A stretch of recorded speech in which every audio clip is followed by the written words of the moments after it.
Hi everyone, Dr. Suneel Dhand, internal medicine physician. Welcome to another video. Many of you saw my recent video about Ozempic and 4 reasons why I personally would never take Ozempic for weight loss. And I want to share with you in this video some headlines because we are being blasted right now with positive headlines. Remember, this is a billion-dollar industry. A lot of money is changing hands with the mainstream media and also medical journals.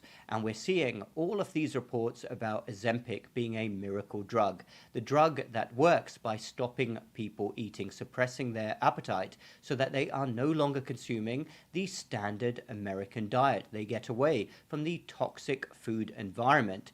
All of these foods which are heavily processed, full of artificial pro-inflammatory ingredients, sugars, seed oils, you name it. So this medication stops people from eating these. So here are some headlines which I actually took it upon myself. Dr. Dhand took it upon himself to fix for the organization that put them out. So here we have a piece in The Atlantic. The mystique of Ozempic is growing.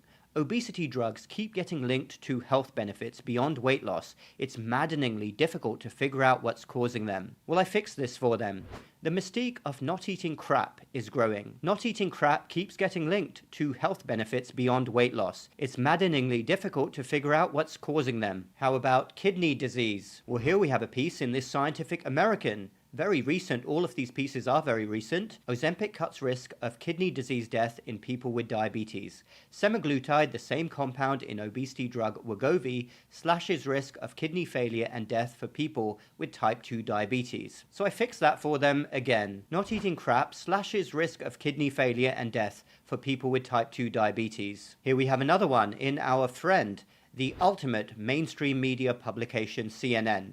Ozempic reduces risk of serious illness and death in people with diabetes and kidney disease, study finds. Well, let's fix that headline as well. Not eating crap reduces risk of serious illness and death in people with diabetes and kidney disease, study finds. How about heart attacks and strokes? Well, here we have a piece in a university publication. Demand for Wegovy could surge even higher after study finds weight loss drug sharply cuts heart attacks, strokes, and cardiac deaths. Well, let's fix that. Demand for not eating crap could surge even higher after study finds not eating crap sharply cuts heart attacks, strokes, and cardiac deaths. What about this one here in a big pharma publication?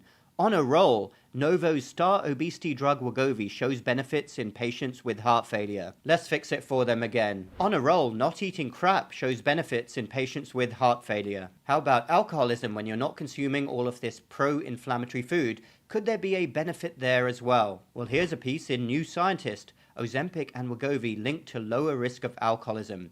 People taking the medications Ozempic and Wegovy for diabetes or weight loss seem less likely to become addicted to alcohol. Well, it's funny how not consuming pro-inflammatory junk food also clears the mind. Let's fix it for them. Not eating crap linked to lower risk of alcoholism. People not eating crap seem less likely to become addicted to alcohol. And how about this one here in Vox? Is Ozempic an anti-desire drug? Scientists are realizing GLP-1 drugs have the potential to turn down cravings for more than just food. Well, never mind the fact that modern-day food corporations employ scientists to deliberately make ultra-processed food highly addictive so you buy more of it. Let's fix that for them. Is not eating crap an anti-desire drug? Scientists are realizing that not eating crap has a desire to turn down cravings for more than just food. And what about HIV infection? Surely there's not an effect there as well. Well, here we have a piece in MedPage Today, another medical publication entirely sponsored by Big Pharma. Semaglutide reduced inflammatory biomarkers in HIV patients with lipohypertrophy. Well, I'm sure not eating rubbish also reduces inflammatory markers. That stands to reason. So let's fix that for them. Not eating crap reduced inflammatory biomarkers in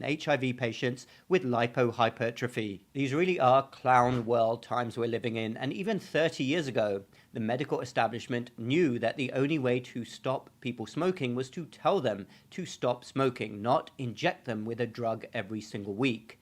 And the logic is completely wrong. How do more people not see it? It is not the drug which is the miracle. It is the fact that people are not piling absolute junk into themselves every single day.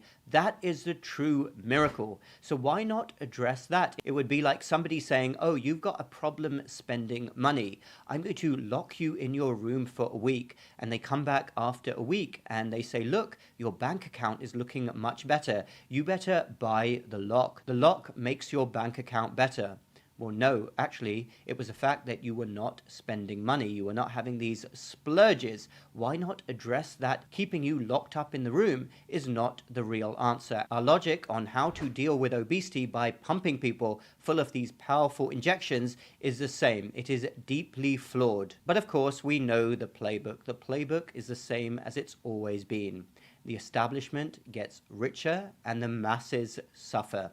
That's always been the way. Used to be the war industry before, now it is big pharma colluding with other major players in the establishment like the mainstream media, the medical industrial complex, and I have no doubt that the obesity problem is going to keep getting worse, even though injections are now being dished out like candy, because guess what? We are not addressing the root cause, and there are many people who benefit from us not addressing the root cause. Look at the last 30 or 40 years. The medical establishment keeps on prescribing more and more medicines for chronic diseases, and the chronic diseases keep going up because we are not addressing the toxic modern lifestyle. And until we do that, we are doomed for failure, and the masses in the end are the ones who will pay the price. But the establishment care not one iota about that. It is all about money, control and power, the same as it's always been. And it is sad that we are going down this route because the deficits in logic are really quite obvious. It is a ludicrous situation.